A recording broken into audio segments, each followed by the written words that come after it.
Bonjour et bienvenue dans cette nouvelle édition du QG Weekend. Voici les principaux titres de ce journal. Report inédit de la réunion de la CEDEAO sur le déploiement d'une force d'intervention. Cette rencontre devait se tenir 2 jours après le sommet de l'organisation sous-régionale qui a activé sa force en attente afin de rétablir l'ordre constitutionnel au Niger où le président est toujours retenu par les putschistes. Au Sénégal, les tensions politiques de ces derniers mois et leurs conséquences sur l'économie marquée par un certain ralentissement observé principalement dans le secteur primaire. Et Emmanuel Essémé, le roi du 100 mètres, le sprinter camerounais, s'est illustré lors des derniers Jeux de la francophonie. Il aurait reçu la visite de son médecin personnel, le chef de l'État nigérien Mohamed Bazoum, séquestré dans sa résidence présidentielle à Niamey depuis le coup d'État du 26 juillet, aurait reçu cette visite ce samedi. Il va bien au vu de la situation, a déclaré le médecin de Mohamed Bazoum, qui décrit un traitement, je cite, inhumain et cruel, fin de citation, en parlant du traitement réservé au président Bazoum et sa famille, à savoir son épouse et son fils, détenus eux aussi par les putschistes. L'électricité leur est coupée depuis le 2 août et sur le plan alimentaire, les conditions seraient là aussi difficiles. Cette visite du médecin personnel du président Mohamed Bazoum intervient au lendemain de l'inquiétude exprimée notamment par l'Union africaine et l'ONU concernant les conditions de vie et l'état de santé du chef de l'État. Les Nations unies ont mis en garde contre toute violation des droits humains. Cette visite intervient également 2 jours après la décision de la Communauté économique des États d'Afrique de l'Ouest d'activer sa force en attente afin de rétablir le président nigérien dans ses fonctions. Les chefs d'état-major de la CEDEAO devaient se réunir ce samedi au Ghana.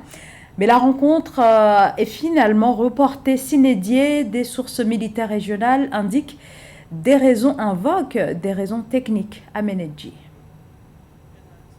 Les chefs d'état-major des armées des pays de la CEDEAO devaient se retrouver ce samedi 12 août à Accra, au Ghana, pour discuter des détails opérationnels en vue du déploiement de la force en attente pour la restauration de l'ordre constitutionnel au Niger. Mais la réunion a été reportée pour des raisons dites techniques selon la CEDEAO. Même si elle s'est engagée à intervenir militairement dans les plus brefs délais, l'organisation sous-régionale, lors du sommet d'Abuja du 10 août dernier, a aussi souligné que la diplomatie est la meilleure voie à suivre pour résoudre la crise. Nous avons décidé que malgré que nous avons pris cette décision d'aller par tous les moyens, y compris la force, de laisser une porte ouverte. Il est encore temps pour ceux qui sont là aujourd'hui, ou tout à l'heure, ou demain, de se retirer pour que ce ne soit pas par la force qu'on leur fasse entendre la raison. C'est notre objectif et nous pensons que le peuple nigérien sera le seul gagnant. Dans cette affaire, nous pensons que les peuples africains sont le seul gagnant et que ceux qui veulent utiliser la force n'auront pas raison et ne vont pas faire proliférer ce moyen d'exercice du pouvoir dans nos communautés. La CEDEAO avait déployé sans succès des efforts diplomatiques pour résoudre la crise au Niger et travaille en étroite collaboration avec les acteurs concernés. Dans le cadre de sa position ferme contre les coups d'État en Afrique de l'Ouest, l'instance a insisté sur la nécessité de respecter les principes démocratiques et les institutions établies en exhortant toutes les parties à privilégier la voie du dialogue politique afin de résoudre les différends.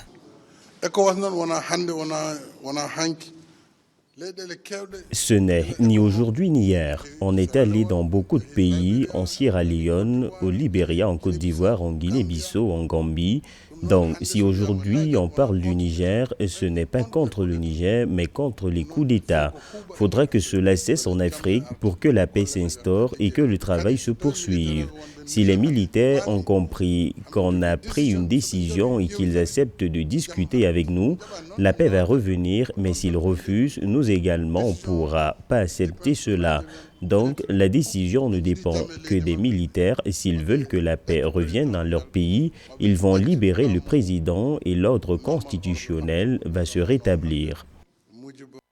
Après la Côte d'Ivoire, avec le président Alassane Ouattara qui prévoit mobiliser au moins 1000 soldats, d'autres pays comme la Guinée-Bissau ont prévu l'envoi de troupes en cas d'intervention de la CEDEAO au Niger.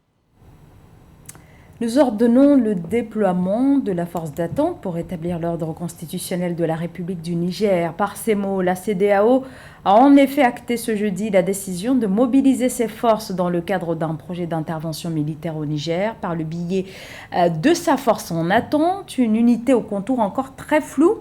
Elle a été créée en 2004 sur la base de la brigade de surveillance du cessez-le-feu. Marie-Raphaël Antelo. Suite au sommet organisé pour restituer l'ordre constitutionnel au Niger, tenu le 10 août 2023 à Abuja au Nigeria, la communauté économique des États de l'Afrique de l'Ouest a donné son feu vert pour une opération militaire au Niger avec l'objectif de restaurer l'ordre constitutionnel après le coup d'État du 26 juillet. La force en attente de la communauté ouest-africaine est déjà intervenue à plusieurs reprises au Libéria au cours de la première guerre civile qui a secoué le pays, puis en Sierra Leone et en Guinée-Bissau au cours des années 1990. En 2013, cette force militaire a été déployée à Bamako au Mali pour combattre les djihadistes d'Al-Qaïda. La dernière intervention de la force en attente de la CEDEAO remonte en janvier 2017 avec l'opération Restaurer la démocratie destinée à forcer l'ancien président Yahya Jammeh à céder le pouvoir à Adama Barrow, élu lors de la présidentielle gambienne. L'organisation ouest-africaine avait alors mobilisé un contingent de 4000 hommes au début de l'opération. La conférence ayant noté que tous les efforts diplomatiques entrepris par la CEDEAO pour résoudre la crise ont été repoussés avec défiance par les dirigeants militaires de la République du Niger, ordonne le déploiement de la force en attente de la CEDEAO pour le rétablissement de l'ordre constitutionnel en République du Niger. Suite au premier sommet tenu le 30 juillet, les chefs d'état-major de la CEDEAO avaient défini les contours de cette intervention militaire, une planification achevée le 4 août 2023. Avec un effectif de plus de 135 000 militaires actifs en 2023, l'armée nigériane pourrait mobiliser le contingent le plus important. Les autres pays vont apporter chacun leur contribution en matière de logistique et d'équipement. Le président de la Côte d'Ivoire, Alassane Ouattara, a quant à lui indiqué qu'il fournirait un bataillon de 850 à 1100 hommes aux côtés du Nigeria et du Bénin notamment. Les chefs d'État ont marqué un accord pour le déploiement des troupes d'un certain nombre de pays, dont la Côte d'Ivoire. La Côte d'Ivoire fournira un bataillon et a pris toutes les dispositions financières pour l'opération. Si elle doit durer 3 mois, les provisions seront faites au niveau budgétaire pour que nos soldats et nos officiers qui participeront à cette opération ne manquent de rien. Donc la Côte d'Ivoire est prête et je viens de donner instruction au chef d'état-major général des armées de commencer la mobilisation de ces troupes pour leur participation à cette opération de la CEDEAO. Cette offensive, qui est tout autant attendue par les militaires du Conseil national pour la sauvegarde de la patrie, pourrait déboucher sur une confrontation multiplexe avec notamment les militaires du Niger, du Mali et du Burkina Faso qui ont déjà annoncé qu'ils constitueront une alliance pour faire face au bloc de la CEDEAO. La CEDEAO veut le soutien de la communauté internationale, alors que sur le plan de la communauté internationale, notamment à l'ONU, il est difficile qu'avec le changement de position des États-Unis qui militent pour la voie diplomatique que pour la voie militaire, la CEDEAO aura du mal à pouvoir financer cette opération. Cela fait 1. Et de 2, cette opération va entraîner la dislocation de la CEDEAO.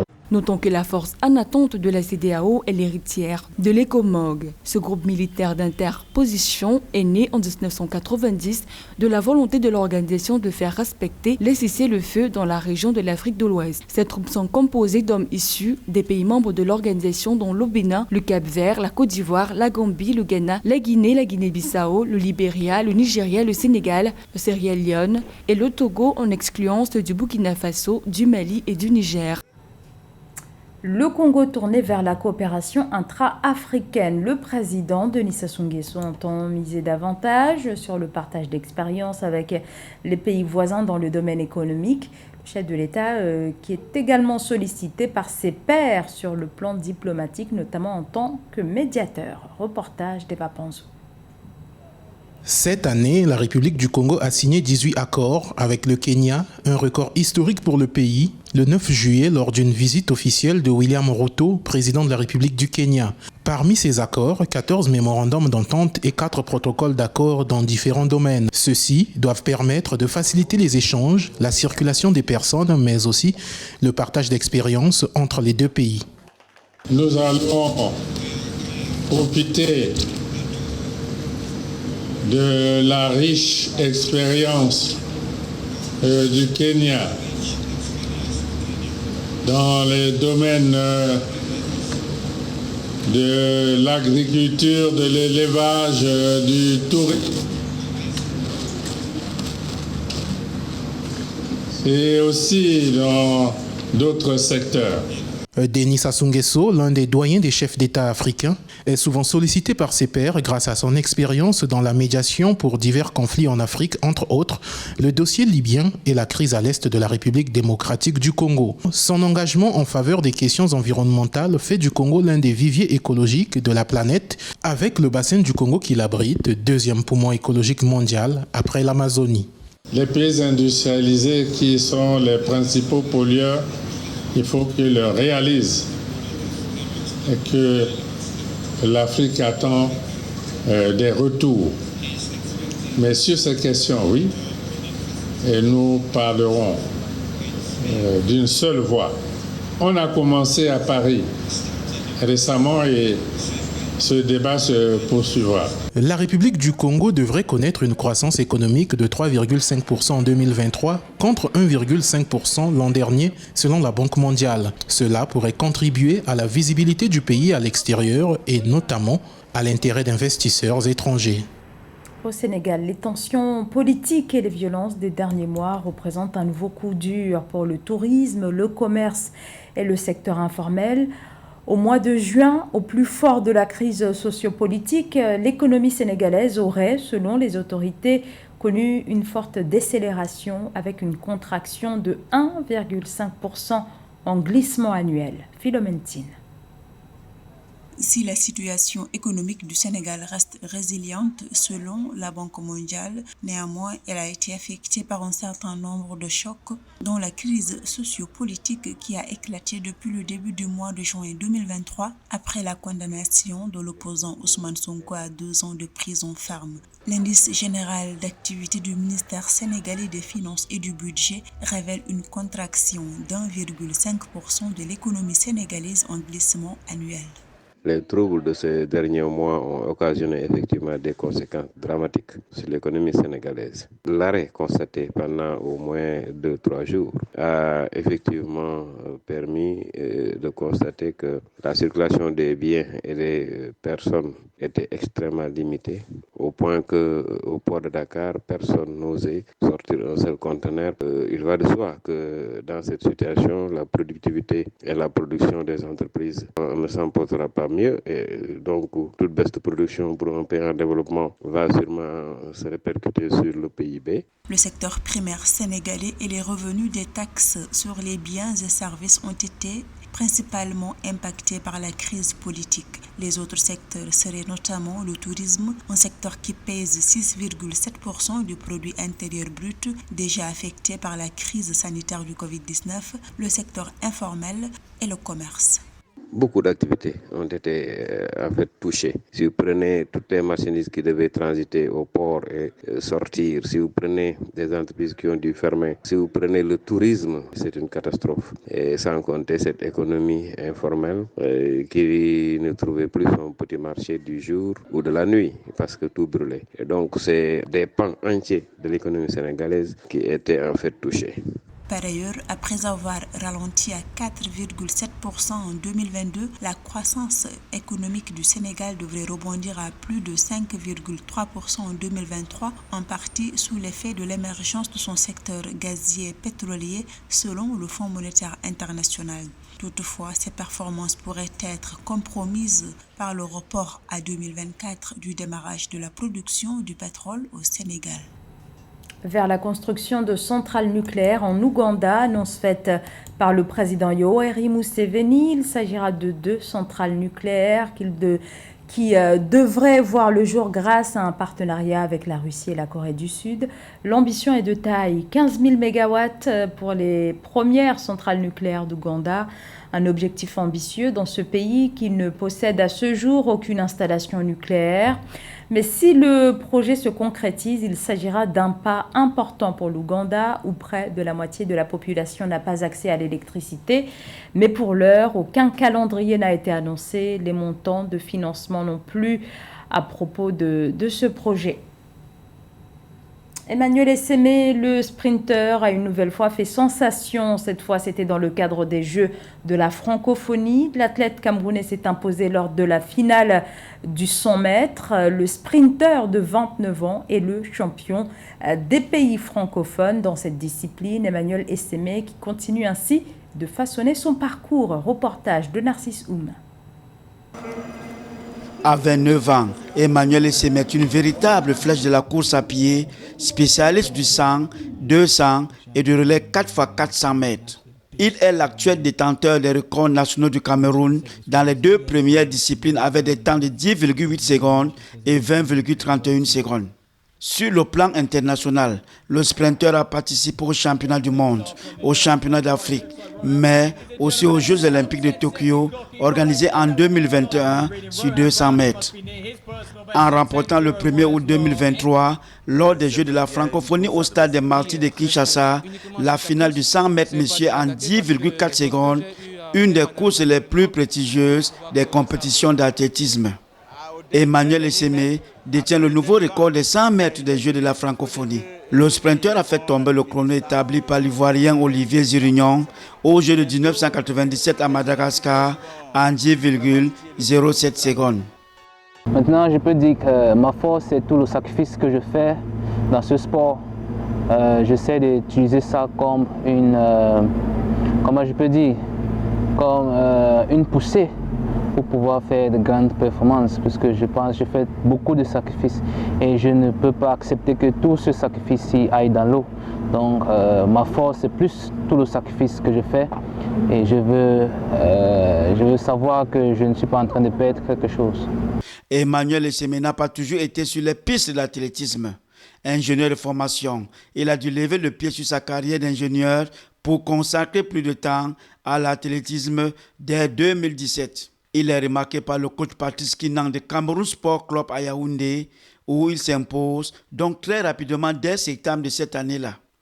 Pour se retrouver sur les podiums, le diplôme en ingénierie en environnement de l'École des travaux publics du Cameroun a dû sacrifier son temps de repos pour le sport. Et la plupart de mes entraînements sont en soirée après le travail.